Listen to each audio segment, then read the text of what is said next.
Nu tā, mēs esam ēterā. Labdien, dārgie uzņēmēji! Tie, kas vēlas kļūt par uzņēmējiem un uzsākt savu uzņēmēju darbību, un arī tiem pašvaldību darbiniekiem, kas nodarbojas ar uzņēmēju darbības veicināšanu savos reģionos. Šis būs vērtīgs webinārs par to, kā uzsākt uzņēmēju darbību jauniem biznesa uzsācējiem Latvijā. Mans vārds ir Kristiāns Pudans, esmu mārketinga komunikāciju vadītājs Altumā, un šodien tad vedīšu jūs caur šī webināra saturu. Mazliet jāiedod konteksts, proti, kas ir noticis pēdējos gados un kāpēc mēs atrodamies šādā situācijā. Proti, mēs atceramies, ka pāris gadus sākās globālā pandēmija, piegāžu ķēžu pārāvumu. Mēs vēl šīs studijā sēdējām ar Andru, diskutējām, kāds ietekmē uzņēmējus, vai tas bija kāds pusotru gadu atpakaļ. Tad sākās karš Ukrainā, energoresursu cenu lēciens, inflācijas augstie rādītāji, un tad mēs esam. Te arī parādīsies vēl viena izteikta problēma, finanšu resursu pieejamība un tās dārdzība. Kā jūtās šodien uzņēmēji, kā uzsākt savu uzņēmēju darbību, vai to vajadzētu darīt, kādi Eiropas Savienības risinājumi pieejami un valsts atbalsts. Par to mēs šodien tad iesim cauri gan pētījumu datiem, gan sadarbībā ar dalībniekiem no šīs kompānijas. Tā kā es gribētu iepazīstināt ar dalībniekiem. Pirmais pieteikšu ekonomikas ministru Viktors Valēns. Labdien! Mums piedalās arī Latvijas darba devēju konfederācijas pārstāvs un uzņēmējs Andris Biter. Labdien! Labdien! Mums ir arī pievienojusies Norstat pārstāve Linda Ezere, kas veikas pētījumu, tā kā šodien arī reflektēsim par cipariem, un Reinis Bērziņš, Altuma valdes priekšsēdētājs. Ja. Netērējot ne sekundi, metamies uzreiz virsū. Es aicināšu ekonomikas ministru Valēņu kungu iezīmēt, ieskicēt to situāciju, kas šobrīd notiek makroekonomikā un kādas konsekvences tam ir arī biznesa uzsācējiem. Jā, paldies par būt iespēju šodien klāt šeit. Es sākšu varbūt tādu nelielu atkāpi uz valdības veidošanu, kad mēs veidojam valdību, valsts prezidents uzlika tādu zinām uzstādījumu sasniegt līdz 2030. gadam Latvijai Eiropas Savienības vidējo dzīves līmeni. Ambiciozs uzstādījums, bet, lai sasniegtu šo ambiciozo uzstādījumu, ekonomiskā attīstība jāliek prioritātē. Un, lai sasniegtu ekonomisko attīstību ilgtermiņā, nodrošinātu to augstu, lai dzīves līmenis cilvēkiem kāptu, ir svarīgi rūpēties, lai biznesa vide un ekonomiskā vide ne tikai birokrātijas mazināšana, bet arī daudz citi pasākumi veidot to kopu, lai biznesam būtu iespēja attīstīties lielam, mazam reģionos, lai visām biznesa nišām būtu šī perspektīva attīstībai. Un kapitāla pieejamība ir tas, kas ir viens no vissvarīgākajiem posmiem šajā sadaļā un īpaši maziem vidējiem biznesam. Un tas, ko mēs redzam no dažādām aptaujām, ka ļoti daudzi mazie vidēji uzņēmumi tiešām nevar aiziet bankā un paņemt kredītu. Un šī ir tā vieta, kur Altums, kā Latvijas finanšu institūcija, ļoti veiksmīgi var iestartēt un palīdzēt aizpildīt šo tirgus nepilnību un dot iespēju arī maziem vidējiem uzņēmējiem ar vien lielākam skaitam pilnveidot savas tehniskās iespējas, pilnveidot savu konkurētspēju un dažādā veidā attīstīt uzņēmumu, piesaistot papildus jaunu kapitālu. Man tiešām milzīgs prieks un es tiešām ar lielām uzslām varu teikt, ka Altums šo uzdevumu ir ļoti veiksmīgi ticis galā un es domāju, šodien tiks iepazīstināts šis piedāvājums, kur es ceru, kad iegūs ļoti plašu atsaucību Latvijas uzņēmēju vidē, tieši mazo vidēju uzņēmēju vidē, lai tas kalpot kā atspēriens uz tālākām programmām, ko piedāvā Altums, LIJA, dažādi struktūra fondi, dotos Komercbankas sektorā un palīdzētu mums sasniegt ekonomiskās izaugsmes mērķus, audzēt eksporta rādītājus un stiprināt Latvijas kopējo labklājību, lai mēs vairāk arī domātu par to, kā un palīdzētu vairāk nopelnīt. Un tad jau kā to naudu tālāk izlietot, gan jau tur būs idejas daudz, bet fokusēsimies visi kopā uz to, kā vairāk radīt, eksportēt. Un šīs tās labās lietas, kas šodien notiek, lai dot šīs iespējas. Paldies! Valēņa kungs, paldies. Es labprāt dotu vārdu Bites kungam, proti kā darba devēju konfederācijas un lielo uzņēmēju vadītājam, mazliet ieskicēt to situāciju, kā jūtās šobrīd uzņēmēji šīs te naudas ierobežojumi ietvaros. Un nenoliedzam jūs apkalpo arī piegādes ķēdes mazie uzņēmumi. Kādi ir tās konsekvences viņiem, ko jūs jūtat ikdienā? Kopumā, lai taupītu laiku, ministra kungs ļoti labi noraksturoja kopējo situāciju un faktiski, kāpēc mēs Latvijas darba devēju konfederācija kā lielu uzņēmumu pārstāvis tomēr visu laiku akcentēja nepieciešamību pēc brīvāka kapitāla pieejamības nepieciešamības tieši mazajam un vidējam biznesam, jo mēs saprotam un pilnībā piekrītam, ka mums nepieciešams audzēt kopējo ekonomikas apjomu.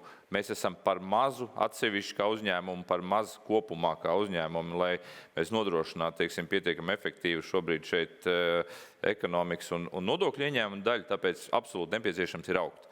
Un katrai no šīm grupām lielajiem uzņēmumiem ir savas problēmas un savi izaicinājumi, kā augt kvantitatīvi ar lieliem lēcieniem, kas prasa varbūt citas programmas, bet šodien mēs runājam tieši par to sadaļu, ka mazajam un vidējam biznesam, iesācējiem biznesa nav noslēpums, ka Latvijā ar pašu nacionālā kapitāla pietiekamība ir diezgan švaki, ja tā skatāmies. Un tā ir, un tas jāpieņem kā fakts, izējas pozīcija, no kā tālāk būtu jāiet. Mums svarīgi, lai mēs atrastu kopīgi variantus, instrumentus, kā tieši šos biznesa uzsācējus, vai kas vēl varbūt šodien nav pat uzsācis, iedrošinātu un dot viņiem iespēju sākt augt, sākt nodarboties, uzņemties riskus, nodarboties ar šo uzņēmējdarbību. Vēlams, protams, lai tas būtu orientēts uz eksportu vai pakalpojumu vai ražošanas formā, kas viennozīmīgi saistās ar pietiekami lielām vienmēr investīcijām. Un skatoties to, ka šodien tradicionālajā banku sektorā tas nav iespējams izdarīt, tā ir realitāte fakts, tad šādas programmas tas ļoti palīdzētu šo pirmo rāvienu dot līdz brīdim, kad uzņēmējs ar savu uzņēmumu ir izaudzis tādā finansu stāvoklī izveidojies, kad viņš var aiziet uz tradicionālo banku tirgu un pāriet normāli jau finansēties, kā tas ir ierasts pasaulē. Un mūsu mērķis lielo uzņēmumu ir tiešām strādāt, redzēt un palīdzēt šādas sistēmas izveidot, lai šie uzņēmumi mazie iesācēji augtu un nonāktu līdz mūsu līmenim, lai mēs būtu vairāk arī lielo uzņēmumu, lielo eksportētāju. Un tikai tā tas notiek. Nenotiek tā, ka rodās lieli uzņēmumi no nulles. Paši mēs, katrs no mums kā uzņēmēji, esam sākuši no kaut kā maziņa. Un tāpēc ir ļoti svarīgi, lai šādi programmas darbotos un ļoti pozitīvi mēs vērtējam. Otra lieta, kas nenovēršami ir saistīta ar šādām lietām, ir riska faktors, ka daļa no šiem projektiem neizdosies. Un tas ir pilnīgi normāli. Ka jāsaprot, gan paši uzņēmēji ir jāuzdrošina, ka nekas traks nenotiks, ja jūsu projekts beigsies neveiksmīgi, galvenais jāmēģina tālāk darīt, un arī instrumentam, kas šo apkalpo, ir jāsaprot, ka daļa nāksies droši vien norakstīt, un tas arī pilnīgi normāli, jo nekad pasaulē nenotiek tā, ka visi biznesi veiksmīgi 100% attīstās. Tā kā ļoti pozitīvi novērtējam šo rezultātu, kas tagad sāksies, ļoti interesanti pastīties arī būs vērtējumi no pētniekiem, kāds ir noskaņojums un kā tas izskatās no mūsu kurpēm, kā saka, bet šādā ziņā, lai veicās. Jā. Forši. Bitskungs, paldies, un tad dodam vārdu Ezeras kundzei. Tad droši metamies virsū uz pētījumu un skatāmies, kā jūtās biznesa uzsācējs. Kungi, droši iestarpiniet pa vidu replikas un jautājumus, ja jūs gribat izaicināt pētnieku. Ok, metamies virsū. Linda. Jā, liels paldies par pieteikumu, un man šodien ir fantastisks uzdevums būtībā nest jums informāciju un iepazīstināt, ko tad biznesa uzsācēji saka par to, kā viņi jūtas un kā varbūt viņi rada tādu tuvāku nākotni, neejot pārāk tālā nākotnē. Tad, jā, iesākumā pavisam īsi par pašu pētījumu, jo, kā jau arī vienmēr saku, tie, kas man zina, pētnieku kodeks ir izstāstīt, kā tad mēs to darījām, lai visiem būtu skaidri spēles noteikumi. Šī mērķa grupa ir diezgan šaura. Mēs aplūkojām tieši tos, kas ir uzņēmēji, kas ir uzsākuši kādu uzņēmēju darbības projektu pēdējo 5 gadu laikā, ja mēs tā pastamies uz kopējo fonu. Un mūsu uzdevums bija sasniegt pēc iespējas dažādākus šos uzņēmējus, un tāpēc mēs izmantojām gan interneta aptaujas, gan telefona aptaujas, lai sasniegtu šo mērķu grupu. Un kopumā mums izdevās sasniegt nedaudz vairāk kā 200 respondentus, ja 200 šos jaunos biznesa uzsācējus, un kas ir pietiekošs rādītājs, lai jau izdarītu secinājumus par šo mērķu grupu. Bet jau par pašiem rezultātiem iesākumā nedaudz, kas tad ir tie cilvēki, jeb uzņēmēji, ko mēs sasniedzām, un kā es iepriekš minēju, tad bija svarīgi, lai mēs sasniegtu dažādākus. Ne tikai, kas dzīvo Rīgā vai tikai, kur ir ar augstāko izglītību, tad esam sasnieguši gan tādas, kam tas ir 1. darbības gads, gan tādas, kam tas ir 5. jau darbības gads, no visas Latvijas, dažādiem reģioniem, pilsētām, lauku reģioniem un arī ar dažādu izglītības līmeni. Nav tikai vīrieši vai tikai sievietes, ir pārstāvētas abas grupas šajā pētījumā. Un savā ziņā tāds raksturojums arī papildus, kur tad viņiem radās šī ideja uzsākt šo uzņēmēju darbību, un būtībā tas ir jau uz savu kādu vēsturisko pieredzi, uz to, ko jau viņi ir darījuši, vai arī ir arī tādi, kam tas ir nejauši atnākuši šī ideja par kādu biznesa virzienu. Tā kā ļoti dažādi šie uzņēmēji. Pētījumā noskaidrojām dažādas lietas, un šeit ir tikai tāds neliels akcents, kur tad mēs ielūkosimies. Bet būtībā, kā ekonomikas sabremzēšanās ietekmē biznesa uzsākšanu Latvijā, kādu efektu atstāja arī šis Krievijas iebrukums Ukrainā, kas nespēja, būtībā nevar atstāt vienaldzīgu nevienu no nozarēm un uzņēmumiem, kur iegūst finansējumu, cik tas ir problemātiski un arī kādas ir šīs nākotnes prognozes. Tā kā ielūkosimies dažādos arī šajos virzienos. Un viens tāds pavisam vienkāršs jautājums šiem biznesa uzsācējiem, kā ir mainījusies viņu apmierinātība ar dzīvi. Jo tas nav vienkārši uzdevums uzsākt uzņēmēju darbību. Un redzam, ka diezgan pozitīvs rādītājs, 68%, jeb 6 no 10, gandrīz 7 no 10 ir atzīmējuši, ka ir ievērojami uzlabojusies vai nedaudz uzlabojusies. Un salīdzinoši ar būtībā 17. un 19. gada mērījumiem redzam, ka izteikti ir pieaugusi tieši tā daļa, kas ir atbildējusi, ka ir ievērojami uzlabojusies īstenībā viņu apmierinātība ar dzīvi. Tie, kuri varbūt ir tādi skeptiskāki un šobrīd varbūt tādā pārmaiņu, jeb tādu pārdomu procesā, un redzam, ka 11% ir atzīmējuši arī, kad ir nedaudz vai ievērojami pasliktinājusies viņa apmierinātība ar dzīvi, bet kopumā tas absolūtais vairākums tomēr ir nemainīgi vai būtībā ir šis uzlabojums novērojams. Bet, protams, stress ir tas, kas arī ir uzņēmēju darbībā iet roku rokā, un noteikti šeit no klātesošajiem ikdienā to diezgan piedzīvo, jo arī biznesa uzsācējiem redzam, ka 65% ir atzīmējuši, ka stress ir pieaudzis viņu ikdienā. Šis stresa līmenis ir ievērojami kāpis, un salīdzinoši ar 2019. gada mērījumu redzam, ka izteikti tieši ir pieaudzis tas rādītājs, kur ir ievērojami palielinājies. Mūsu apmierinātība ir ievērojami augusi, mēs esam kopumā apmierināti, bet tajā pašā laikā arī stresa līmenis arī palielinās, un to noteikti arī ietekmē ne tikai iekšējie uzņēmuma apstākļi, bet arī ārējie apstākļi, kas notiek pasaulē, kas notiek Latvijā un citas tādas ārpus uzņēmuma lietas, ko mēs dažkārt nevaram ietekmēt. Un arī tiem, kuriem ir varbūt samazinājies stresa līmenis, tie ir 19%, jeb arī tāda savā ziņā 5. daļa, kas atzīst, ka tomēr tas stress ir mazāks, viņi ir tomēr atraduši tādu miera sajūtu, un neliela tendence bija, kad rīdzinieku vidū šis drusciņ tas stresa samazinājums ir vairāk novērojams, jo iespējams varbūt viņu ikdiena ir bijusi pirms tam vēl trauksmaināka nekā citiem. Un jautājums arī bija, kā tad tiek galā ar stresu uzņēmumi? Uzņēmēji vadītāji pavisam vienkārši atbild. Pavada laiku kopā ar ģimeni vai sporto. Un dažs arī atrod laiku kādam hobijam un attiet no šī stresa. Gribējām arī saprast, kas ir lielākie izaicinājumi biznesa uzsākšanā. Devām sarakstu ar dažādām lietām un bija iespēja atzīmēt līdz 3 lietām, lai identificētu pašas galvenās, jo es ticu, ka jebkurš uzņēmējs visas atzīmētu, jo viss ir diezgan izaicinoši brīžam. Un tad starp top 5 mēs redzam, ka tomēr tas finansējums ir tas, kas arī dominē. Finansējuma piesaiste, personīgo ienākumu trūkums, vai būs noiets, vai kāds mūs pirks, kas ir nestabila biznesa vide. Bet numur 1 tomēr ir šī arī neziņa par nākotni, vai viss izdosies, kas tad mūs sagaida īstenībā. Un par šo pirmo punktu viņš ir arī tāds diskutabls, jo arī citi pētījumi parāda, ka jā, neziņa ir tas satraukums, kas mūs sagaida, bet tas, ko mēs esam pārdzīvojuši Covid laikā, karš Ukrainā, cilvēks ir padarījis rūdītāks.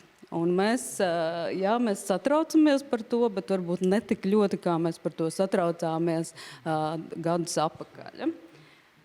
Ja mēs palūkojamies jau dinamikā šo visu sarakstu, ko uzņēmēji ir atbildējuši, tad būtībā redzam, ka šī neziņa par nākotni ir krītās, nav tik augsti vairs novērtēta, kā tas bija gadus atpakaļ, 19. un 2017. gadā, bet joprojām tas ir numur 1. Un šeit arī esam pievērsuši uzmanību šim finansējuma piesaistē. Tas būtībā ir vienīgais rādītājs, kas ir statistiski būtiski kāpis salīdzinoši ar 17. un 19. gadu, un pārējiem rādītājiem ir īstenībā novērojama tāds kritums, jo visam pa priekšu iet šī sarežģītība saistībā ar finansējumu piesaiste, kas būtu roku rokā iet arī ar šiem dažādām naudas plūsmu plānošanām un tā tālāk. Ja kādam ir kādu komentāru, droši pēc. Pirmais varbūt tās, kas lec ārā, ir finansējuma pieejamības jautājums, jo es atceros visos pagātnes pētījumos finansējuma primārais avots bija tas, ko sauc 3F modelis, vai ne? Friends, Family un Fools. Un šobrīd izskatās, ka finansējuma pieejamība ir strauji augusi. Tas nozīmē, ka finansējuma pieejamība pēc būtības kā sarežģīta lieta ir strauji augusi. Tas nozīmē, ka nav pieejams no radiniekiem aizdevums vai vispār nav pieejams aizdevums? Es teiktu, ka mēs uz priekšu iespējams redzēsim savu veidu atbildi par to, ar kādām grūtībām arī saskarās uzņēmēji, jo tas, ja mums ir problēmas ar naudas plūsmu un kopumā mēs skatāmies, kā izdzīvot tajā brīdī, tad noteikti arī tas finansējuma piesaiste likumsakarīgi kāpj cilvēku uzņēmēju vidū, ka tas ir tas izaicinājums. Jā. Tur jau arī tie pārējie personisko ienākumu trūkums, viss, kas tajā topā ir, tie visi ir izrietošie. Jā. Tā kā. Jā, šo būs interesanti arī paturpināt, mērīt un skatīties šai tendencē līdzi, bet šobrīd šis izteikti izlet uz pārējo fona. Nedaudz varam ielūkoties arī tādās makro tendencēs, drusciņ tādu plašāk pastoties, tad šeit ir savā ziņā arī tā atbilde, par ko es teicu, ka gan katrs 5.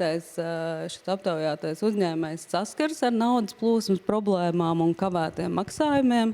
Sava veida tāda ķēdes reakcija, kad mums pašiem ir problēmas un arī citiem ir problēmas, un tas ietekmē viens otru. Un tikai 2% biznesa uzsācēji savas eksporta ambīcijas saist ar Krieviju. Būtībā tāds eksporta kurs arī uzņēmēju prātos ir mainījies, un paskatīsimies to tālākajos jau slaidos. Jā, un kādu ietekmi uz jūsu uzņēmumu pēdējā gada laikā atstājusi inflācija un energoresursu cenu kāpums, jo tad, kad mainījās šī situācija, ļoti daudz pētījumu tika veikt par to, kā cilvēki jūtās, kā viņi reaģēs, vai viņi pirks vai nepirks, kā mainīsies paradumi un cik taupīs, bet varbūt pašiem uzņēmumiem tik ļoti nepievērs tajā brīdī uzmanību, lai gan viņiem arī bija ļoti grūts un izaicinošs šis laiks, un kā redzam, tad būtībā gan katrs otrais atzina, ka viņiem nācās meklēt veidus, kā samazināt uzņēmumu izmaksas, kas ir likumsakarīgi. Tāpat arī būtībā piekdaļa bija tā, kas saskārās ar šīm naudas plūsmas problēmām. Gan no savas puses, gan no partneru puses, kas bija diezgan izaicinoši. Bet arī redzam, ka nācās optimizēt dažādas darbības, bija jāiegulda atsevišķi resursi. Un cits atbildi, kur redzam 16%, tur slēpjas atbildi to, ka nācās pacelt cenas. vai arī nācās atteikties no kādām lietām, bet kopumā tāds tomēr nācās samazināt un optimizēt daudzas lietas. Un likumsakarīgi tas arī noveda pie tā, ka tas bija limitēts iespējas investēt. Ja mums ir jāskatās uz to, kā sakārtot naudas plūsmas, tad arī investēšana un skatīšanās uz nākotni tika nedaudz ierobežotas. Starp citu, viena maziņa remarka. Mēs, kad par naudas pieejamības jautājumiem diskutējām, mēs tieši bijām Andru uzaicinājuši par šo jautājumu runāt.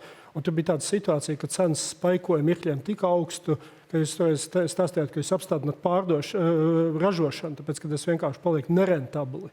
Kā ir šobrīd tā situācija? Šobrīd mēs esam otrajā tendencē, kad viss lielākā daļa no materiāliem un inflācijas strauji samazinās vai ir deflācija, līdz ar to atkal ir citi izaicinājumi, pilnīgi savādāki, nekā bija tad un nav vieglāki, bet tagad tieši ir tas, kad tajā periodā visi piegāžu ķēdes faktiski ļoti aktīvi darbojās, mēģināja ātrāk pirkt, jo rīta viss būs dārgāks, tagad notiek tieši apzināti bremzēšanās, jo visi gaida, ka būs lētāk un attiecīgi. Bet tas ir pilnīgi normāli, šie cikli uzņēmējdarbībā un ekonomikā ir normāli, mēs redzējām viņus ļoti straujas vienkārši pēdējās gados, bet jautājums, kā pielāgojās, un mēs jau redzam arī no uzsācējiem, ka pilnīgi pareizi jau tas viss tev jāpielāgojas uzņēmēja jau funkcija pielāgoties apstākļiem, kādi ir, un vēl spēt tajā visā pa vidu mēģināt nopelnīt kaut ko arī. Jā, tas nav akmenī kalts, tieši tā. Okay. Jā, un ja mēs paturpinām jau ar tādu eksporta ambīcijām, tad uzņēmēji skatās šobrīd diezgan tā realistiski. Viņi skatās to, kāda ir šī brīža situācija, un tas arī, manuprāt, ir diezgan pamainījies uzņēmēju skatu punktā. Ja kādreiz varbūt mēs tā skatījāmies plašāk, tad šobrīd skatāmies pēc tā, kas tiešām kāda ir situācija arī pasaulē. Un reāli skatāmies uz Baltijas valstīm, Skandināviju, Eiropas Savienību, kam sako arī atsevišķi Rietuma Eiropas valstis. Un, ja pastamies tā topā apakšu, tad redzam, ka Krievijas virzienā šobrīd skatās 2% no šiem jaunajiem uzņēmumiem. Un droši vien klātesošie atcerās kādus gadus apakaļ, kad Krievija noteikti bija topā augšgalā, un tas bija viens no mērķa tirgiem daudziem uzņēmumiem. Tad šobrīd, piemēram, Amerika un Kanāda ir 10 reizes pievilcīgāka nekā Krievija, un tas ir pamainījis šo skatu. Man šeit ir jautājums, varbūt mēs redzēsim, vai jums ir dati, teiksim, cik apmēram no tiem kopējā tā biznesa uzsācēja, ja es nemaldos, bija 200 aptaujātie, cik vispār ir viņiem biznesa ambīcijas apmēram lielai daļai, eksporta ambīcijas atvainojas? Jā, eksporta ambīcijas ir dažādas. Tādas, tur nav viennozīmīga atbildi, jo arī tie, kas ir atzīmējuši 16% citu atbildi, tie ir tādi svārtīgi, jo viņi īsti pat nespēja vēl šobrīd nodefinēt, bet tajā pašā laikā viņi nedaudz arī skatās tajā eksporta virzienā. Es šobrīd nevarēšu sniegt precīzu rādītāju, cik konkrēti no šiem skatās, bet skatās. Jā, un arī tāds savā veidā tāds teorētisks jautājums, ja tāds pataustīties uzņēmumu domās, tad uzņēmēju domās mēs pajautājām, ja jums būtu jāveido jauns uzņēmums, kādā nozarē to vēlētos veidot. Un šis bija brīvā formā iespēja ierakstīt atbildi. Mēs sakodējām tā, lai būtu arī iespēja attēlot procentuāli. Un tas noteikti nav pārsteigums, ka IT un tehnoloģijas iet visam pa priekšu, bet kopumā redzami diezgan sadrumstalots. Un nav tā, ka kāda sfēra ir izteikti labāka vai pievilcīgāka uzņēmējiem, jaunajiem. Ir diezgan plašs skats un arī, protams, ir kāds, kas nespēja šo atbildēt un nodefinēt, bet jā, tas kopsaukums ir, kad skatās ļoti plaši uzņēmēji, atrast šīs iespējas, kur tad veidot arī šo uzņēmēju darbību. Ja es varu papildināt šo punktu. Es atceros, mēs agrāk taisījām padziļināts pētījums par biznesa uzsācējiem, kas bija diezgan likumsakarīgi. Parasti biznesa uzsākšana nodarbojās cilvēki, kas ir 20-30 gadu vecumā. Parasti tie, kas paturpina savu profesionālo darbību, pieņemsim, ja tu esi frizieris, tad tu atver savu studiju, ja tu esi reklāmas speciālists, tai savu aģentūru un tā tālāk. Tas ir ļoti likumsakarīgi. Bet kas bija interesanti, bija arī diezgan jaušams īpatsvars, kur cilvēki skatījās, reki ir jomas, kurās var investēt, tāpēc, ka tur ir iespējams nopelnīt. Viņi jau ir tādu profesionālu aprēķinu, vai ne? Tā kā šeit vienkārši biznesa uzsācējiem nekad nevajadzētu kautrēties, vai ne? Vai nu paturpināt savu darbu, bet arī skatīties tādas opcijas, kā arī šī slaidā teikts, ka visur vienmēr slēpjas biznesa iespēja, vai ne? Galvenais tā uzdrīkstēšanās jautājums. Jā, jo tas arī, kā sākumā minēja, kad ir daļa, lielākā daļa, kas ir no savas iepriekšējās pieredzes attiecīgi uzsākuši uzņēmēju darbību konkrētajā sfērā, bet ir daļa, kas tiešām meklē šīs iespējas un ierauga kaut ko jaunu, kurā virzienā attīstīties. Par ilgtspēju un nākotnes prognozēm, tad ilgtspēja ir tāds interesants vārds, kuram pētnieki jau kādu laiku pasako līdzi, jo pirms gadiem tas bija vārds, kas visur bija, bet neviens nesaprata, kas tas ir. Jo pat ja es joprojām vēl īsti es joprojām katram, jau mēs esam apraduši ar šo, un katram ir izveidojusies jau tāda sava uztvere, kas tad īsti ir ilgtspēja. Un esam nonākuši jau tik tālu, ka tā nav tikai atkritumu šķirošana vai tāds vides virzienā, tas ir daudz kas vairāk un daudz plašāks termins, kas to ietvera. Un šeit redzam, ka ļoti fantastiska lieta, ka tikai 3% biznesa uzsācēji ir atzinuši, ka viņiem tā nav svarīga. Protams, ir jābūt arī drusciņi piesardzīgiem šajā atbildē, jo ir tāds arī sociāli pareizās atbildes, kur realitāte jautājums ir, kā mēs realitātē to ikdienā ieviešam uzņēmēju darbībā. Ko arī vēl pētnieki novēro, kad parādās jaunas vakances, kur ir amati uz ilgtspēju. Tas ir ar vien vairāk neatņemama sastāvdaļa. Jā, un par ilgtspēju tad redzam, ka būtībā, ja mēs palūkojamies pret 19. gadu, tad ļoti tie rezultāti savā ziņā ir pieauguši tieši uz tā rēķina, ka tas ir izšķirīgi svarīgi lielākai daļai. Pieaudzis 17 no 9%, 17% ir pieaudzis tas svarīgums. Un ir izteikti samazinājies tas, ka tā daļa, kas par to nav domājusi, vai arī, teiksim, īsti nav formulēta savu nostāju. Šī ir tāda pozitīva tendence, ka tas uzņēmēju vidū tas ar vienu ir aktuālāks, jo arī iedzīvotāju vidū tas kļūst aktuālāks, un viņi arī pieprasa ar vien vairāk to no uzņēmumiem. Un kā īsteno biznesa ilgtspējas pieeju tieši savā uzņēmumā? Šis arī bija atvērtais jautājums, kur redzam ir ļoti sadrumtalots, un tā uztvere par to, kas tad īsti tas ir realitātē, redzam, ka ir ļoti dažāds. Neiešu šeit detaļās, bet tā galvenā tiešām atziņa ir, ka vēl izkristalizējusi, kā tad mēs to reāli savā uzņēmumā īstenojam. Un par nākotnes skatu, kur uzņēmumi varbūt tāds ir bažīgāki attiecībā uz 2024. gadu un kur optimistiskāki, tad redzam, ka būtībā trešdaļa nemainīgi ir ļoti noraizējušies par darba spēka pieejamību nozarē. Tas ir satraukums atsevišķiem, ne tikai biznesa jaunajiem uzsācējiem, noteikti arī tiem, kas jau ir ar lielu pieredzi. Arī par nodokļu slogu redzam, ir liela daļa arī satrauksies par to, ka tas varētu palielināties. Bet kas ir pozitīvi, kad liela daļa tomēr redz, ka tirgus kļūst aktīvāks, būs iespēja vairāk nopelnīt un arī pārdošanas apjomi pieaugs.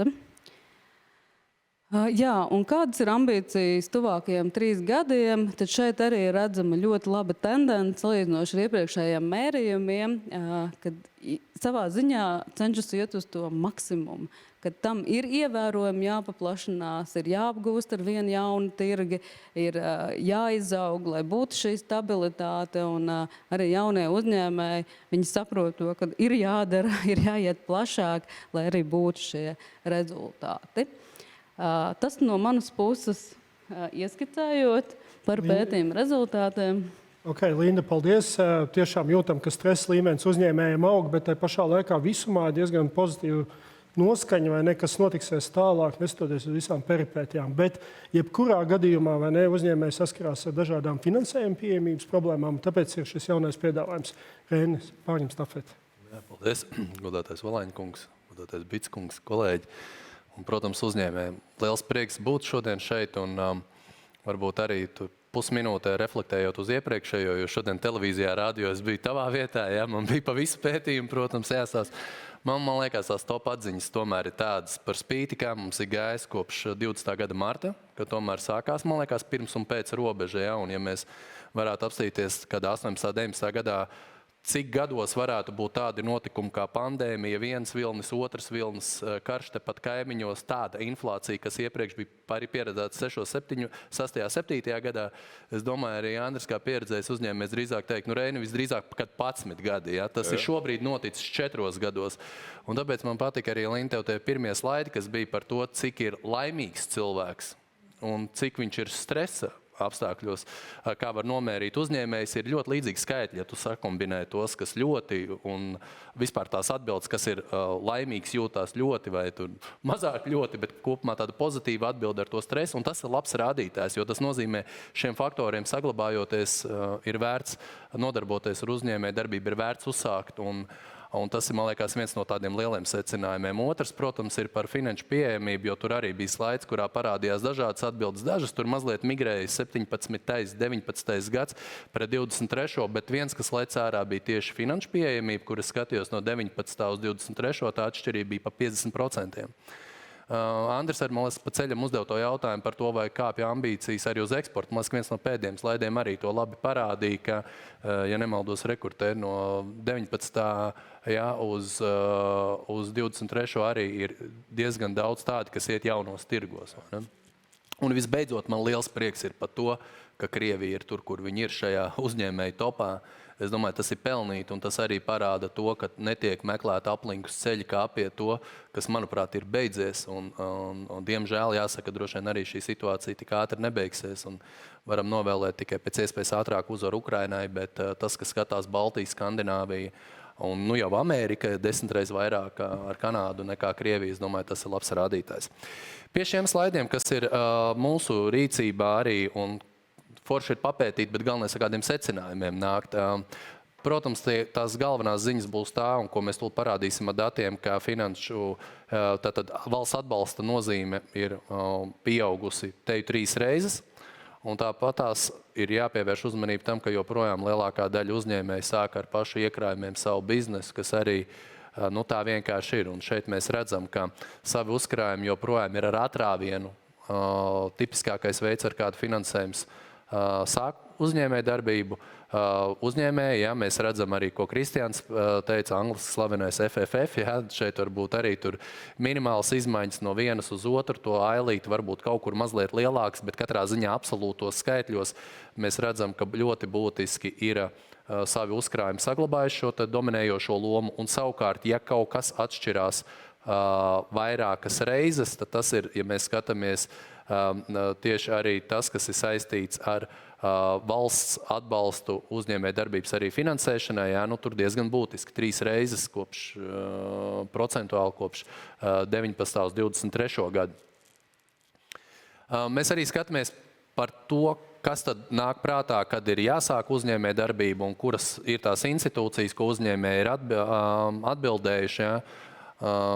Mēs redzam, kuras institūcijas ir kritušās, ja, un šeit ir vairākas, kurām tas ir samazinājies. Ja. Mēs redzam arī mūsu partneri bankas, ja, kur varbūt tur arī droši vien pašiem ir jāpavērtē. Kolēģu vietā mēs nevaram, ja, tās idejas izteikt, bet šie dati arī kaut ko parāda, ja, tāpat arī citas institūcijas. Bet šajā gadījumā mums būtu, tā kā varētu likties tāds liels sīrups uz mūsu to aili, bet es gribētu teikt tā, ka no vienas puses tas ir tāds labs rādītājs, kur ir kāpināts līdz šiem 85%, bet īstenībā tās kurpes tad ir vēl lielākas, un tas ir tas iemesls, kāpēc vajag challengeot sevi vēl vairāk, ja, un tur nedrīkst būt augstprātīgs tādā ziņā, ka ja arī mēs šeit redzam, ja mēs paprasam uzņēmējiem, kuras institūcijas apsvērtu, ja, lai palīdzētu finansēt savus projektus, tad mēs redzam virkni, kur ir kritušies un diezgan būtiski. Ja? Mums tie dati arī, ja mēs skatāmies tieši kā saimnieki, arī pētījumu pasūtītāji, godīgi sakot arī, protams, varbūt daudz mazāks kritums, ja, un ir kaut kāda kopējā tendence, ja, bet kopumā tas rezultāts ir ļoti labs, ja, bet šeit ir, es domāju, šis arī parāda kopējo to arī situāciju, kā vispār skatās uzņēmēji, ja, un mēs redzam, ka šeit ir institūcijas, kurām es ieteiktu tiešām pāanalizēt, jo var teikt, ko grib, bet dati ir diezgan satraucoši. Bet, kā es jau minēju, mums jāpaskatās, ko mēs darām, ja, un vienmēr jāmeklē, ko paši var vēl labāk. Ja, tad, ja mēs runājam tieši par to, ko mēs arī secinām no tā, ka ir finanšu pieejamībai vēl vairāk jāpievērš uzmanība, tad kopumā 3 gados mums portfels ir pāri miljardam, bet, ja mēs skatāmies tieši aizdevumus, nevis garantijas, tur riska kapitāla grantus, ja, tad summas ir arī pietiekami apjomīgas, ja, un 3 gados izsniegts ir gandrīz 340 miljoni, un mēs gadu no gada tiešo kreditēšanu tikai šobrīd vēl vairāk kāpinam, tāpēc, ka, kā jau minēju, tirgus nepilnība ir lielāka. Un diezgan nopietna porcija ir tā, pa ko mēs arī šodien pievērsīsim uzmanību. Ja, tad mēs redzam, ka pēc skaita tie mazie kredīti līdz 100 000, pa ko mēs šodien runājam, mums ir 78%. Ja, pēc apjoma tur ir savādāk, bet tātad mēs ar šo, kas ir mazāki nodrošinājumi kredīti, diezgan daudz skatāmies uz savu portfeli. Tas attieksies uz ļoti daudz kredītiem mums. Pēc skaita, kā jau minēju, 78%. Ja? Tā ir sadalīts līdz 25 000, no 25 līdz 50, no 50 līdz 100 mums ir lielāki, ja? Bet šis te mazais segments ir liels. Šeit ir dažas lietas, ko mēs esam darījuši iepriekš, arī skatoties uz to, kas notiek, un šī ir tikai loģiska mūsu nākamā sērija, jo pagājušā gadā mēs ieviesām garantijām, ilgspējīgiem projektiem 0 likmi, 50% atlaidi jebkuram citam darījumam. Jutām, ka tas efektu nedod, bija jāpāriet saldināt tiešo kreditēšanu, ja, mēs aizgājām uz tipiskāko mūsu programmu MVU izaugsmē, ja, un arī pēc tam lauksaimniekiem apgrozāmos līdzekļus piedāvājam, atraktīvs piedāvājums. Arī jaunajiem speciālistiem, kā jau minējām, arī reģionos, ja, tad izdarījām šo te atkāpi no 4,8 uz 2,4 pa pusi nolaidām likmi, kas ir diezgan būtisks mums solis, jo jāatgādina šeit nav publiskais finansējums. Šo mēs bijām ņēmuši uz savu risku, ja, tā kā ne visur varējām uzreiz 0 piedāvāt. Šis te piedāvājums, kā es jau minēju, tas, kas ir paredzēts, tātad 100 000 līdz 25 000 bez nodrošinājuma. No 25 000 līdz 50 000 pietiek ar komercķīlu, un tad tajā starpā, kas ir no 50 līdz 100, komercķīla un, kā saka, personīgs galvojums tādā simboliskā apjomā, bet vairāk, lai ir, kā saka, finansēs skin in the game, ja, summa mazliet lielāka, bet šis mums ir tiešām tāds diezgan vērienīgs solis uz priekšu.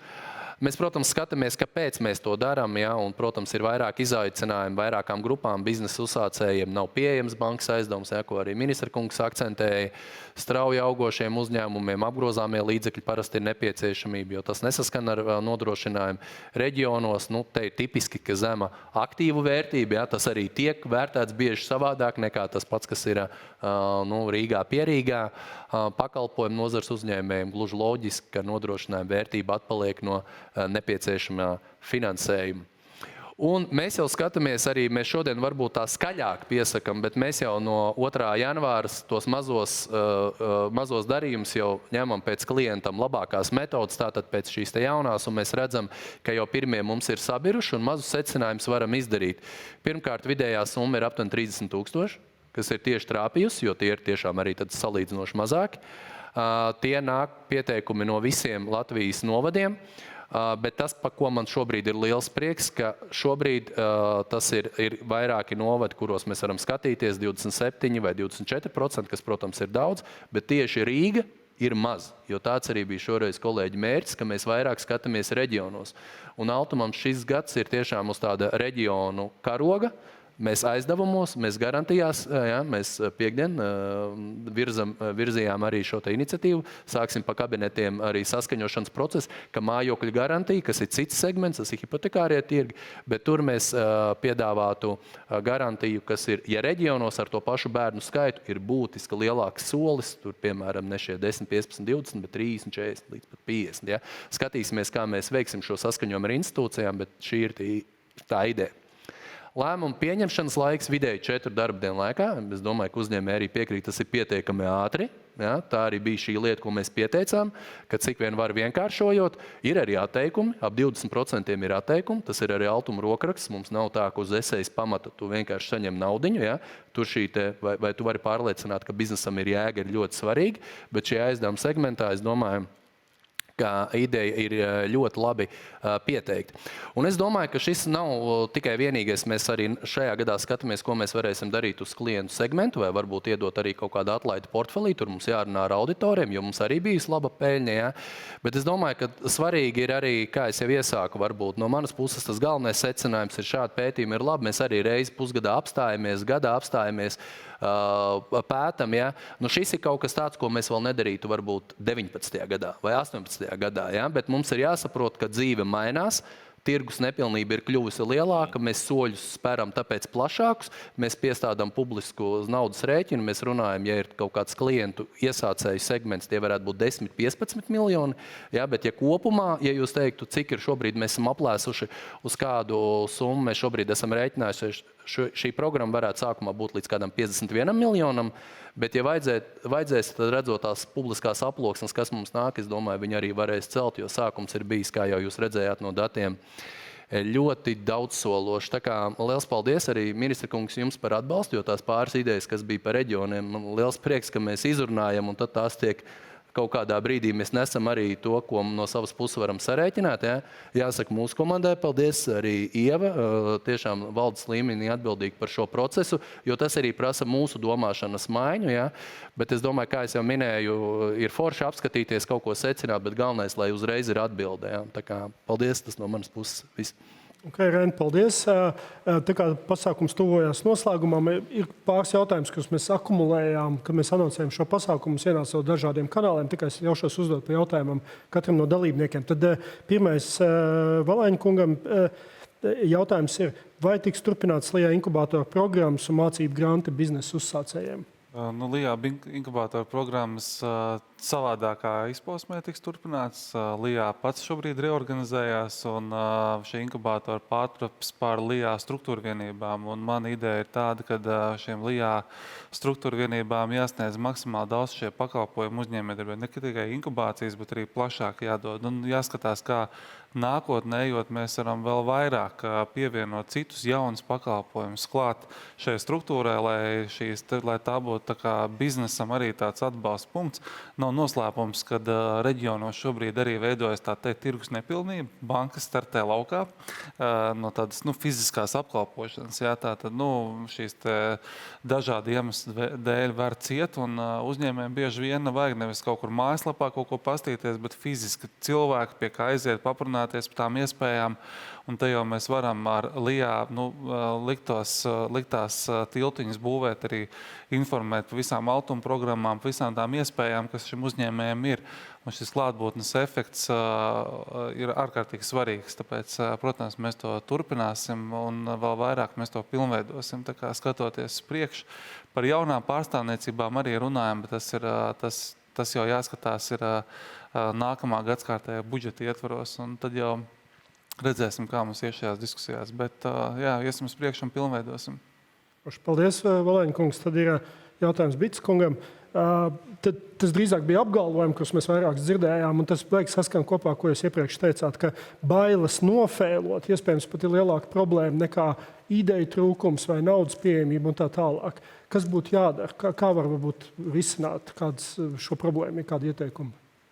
Viena lieta, tas ļoti nopietns jautājums un tāds izaicinājums, jo viena lieta, ko mēs kā organizācija arī aktīvi promotējam, ir tas, ka vispār uzņēmēju darbības un uzņēmēju vietu sabiedrībā popularizēšana, parādīšana, iestāstīšana, kas tas ir, ko tas nozīmē, un uzdrošināt, mainīt sistēmu, lai mēs sabiedrību, ne tikai bankas vai valsts pārvalde vai kas, bet sabiedrību pieņemam kopumā, ka uzņēmēju darbībā kļūdīties, bankrotēt ir normāli un ir jāpalīdz tiem cilvēkiem turpināt, sākt no jauna, turpināt tālāk. Tas nevar būt ļaunprātīgas lietas, kas ir pilnīgi savādāka lieta, bet kopumā, paņemsim, Amerikā droši vien tā kultūra ir izveidota daudz brīvāka un pozitīvāka pie mums dažādu, varbūt nacionālu īpašību dēļ, gan to, kā mums gaida 2008. Gada krīzes visas un sekas, joprojām sabiedrība ļoti grūti uztver, teiksim, šo jautājumu, un cilvēkiem ir bailes kļūdīties un bailes bankrotēt. Es uzskatu personīgi, ka kamēr vienreiz neesmu bankrotējis, īsti nesaprotu, ko nozīmē bizness, ja? un tas ir kopumā pozitīva lieta un jāpieņem visumā. Mums ir ļoti maz aktīvu cilvēku, un šī programma ļoti labi palīdzēs varbūt tiešām ļaut uzdrošinātiem šiem cilvēkiem sākt mēģināt sev biznesā, un mums ir svarīgi, lai arī tie aktīvie cilvēki, kur nofeilo, varētu sākt nekavējoties atkal no jauna sev. Man jau ar pie šis ir ļoti labs punkts, ko tu teici, to mēs arī bieži iekšēji esam runājuši, bet mūsu atbildība atkal ir tā, bez šī, ko tu saki pareizi, mums ir svarīgi, lai tas arī tiktu nosakts. Un šeit jāsaka tā, es jau minēju, ministra kungs, jums paldies par atbalstu, jo tas ir svarīgi, nevis vienkārši tā parunāties, jo mums ir konkrēts sarunas, parasti piekdienās arī, un tad mēs sakam, Klau, šo ideju mēs dzirdam, reģionos mēs ejam uz priekšu, bet mums ir tomēr finanses. Ja mums, piemēram, tā sauktais NPLs ir 7%, ja mēs viņu varam kāpināt līdz 8-9%, tādi aizdevumi, kas neperformē, mums ir jābūt gataviem, cik tālu varam iet, un vai publiskais finansējums, kas to nosac. Un ja šobrīd ir 51 miljonus, kas ir iezīmēts, mēs skatāmies, ja kvalitāte būs labāka, mēs iesim vairāk. Ja nu pēkšņi būs tā, ka tomēr būs sliktāk nekā sākums rāda, nu tā summa arī var atšķirties, bet tam galvenais ir jāsarunājas, jo tā ir ļoti laba doma, bet, protams, nu finanses ir finanses. Riskam jābūt nosaktam. Ja tā, teiksim, kā mēs to redzam, ja tā ir valsts puse un valsts publiskais finansējums, tad, protams, ir skaidri jāapzinās un jānozīmē tie rāmi, ka būs šie feili, ja, un būs zaudēti, bet jebkura lieta, ja no 100 uzņēmumiem viens gala rezultātā izaugs līdz līmenim, ka viņš var būt, pieņemsim, liels jau uzņēmums, tad tas viens uzņēmums atpelnīs visu to feilu, kas ir noticis ar visiem pārējiem. Ja? Un tā tas rēķinās. Ja? Mēs nevaram garantēt un gaidīt, ka visi 100% teiksim, būs veiksmīgi. Tas ir normāli. Es kaut kā ticu mūsu uzņēmējiem, īpaši maziem uzņēmējiem. Es domāju, tas feilu procents būs ārkārtīgi neliels, jo ir dažādi iemesli, kāpēc ir tie procesi tādi, ka tam uzņēmumam tā grāmatvedība vai tas kaut kādi vēsturiskie dati neļauj viņam paņemt tajā bankā to klasisko kredītu, ko viņš gribētu, vai kaut kāda bankas standarta prasības, kaut kādām iepriekšējām pieredzēm. Tad šeit tas viss tiek mīkstināts un tiek dots tās iespējas, un neviens jau neiet apzināti, nav vairs tie laika, kāds iet apzināti kaut ko tur paņemt, lai kaut kādā veidā kādu piešķirtu. Visi jau grib attīstīt, un es redzu to perspektīvu, viņi tur ir. Un es domāju, ka ja šie uzņēmēji, kas šobrīd sāk, un viņi ies tālāk un kombinēs dažādas citas šīs programmas, kas tiek dotas, man paši citreiz pārsteidz arī šobrīd strādājot ministra amatā, cik liela Latvijas uzņēmuma, piemēram, nav paskatījušies eksporta virzienā, kur eksporta ekspozīcija ir uz 70 miljonu apgrozījumu 1%, ja, tā kā, kur tās iespējas ir principā būvēt jaunas ražotnes un laist pa visu pasauli. Tāpat arī šeit maziem biznesam tās iespējas, kas tev šo pirmo soli sperot un kombinējot ar pārējo, iespēja doties dažādām izstādēm, iespēja gūt citus ļoti daudzos autumu vēl pakalpojumus, ko piedāvā tālākai attīstībai, to visu kombinējot kopā, tā izaugsmes perspektīva ir milzīga. Viņu vienkārši vajag izmantot. Mums par to vairāk jārunā. Un šis ir tāds, manuprāt, tas iztrūkstošais, kas šobrīd ir bijis tāds starta grūdienis, kas ikvienam iedod starta atspērienu. Es skatos, ir daudz informācijas. Patiesībā, es domāju, šis piedāvājums ir tas, kas ir uzņēmējiem tad jāiepazīstās, var apmeklēt Altuma mājaslapu, lasīt informāciju un uzreiz arī online pieteikties. Tā kā, es domāju, šī ir iespēja, kas ir jāizmanto, kam tas ir aktuāli, jānoskaidro, kādas ir alternatīvas, ne, un vienkārši šeit uz priekšu. Es gribētu pateikties visiem par dalību šajā diskusijā. Es ceru, ka uzņēmējiem bija interesanta informācija. Tiešām dodieties uz www.altuma.lv, un tad tiekamies jau attālināti klātienē, bet lai notiek jūsu biznesa. Paldies jums!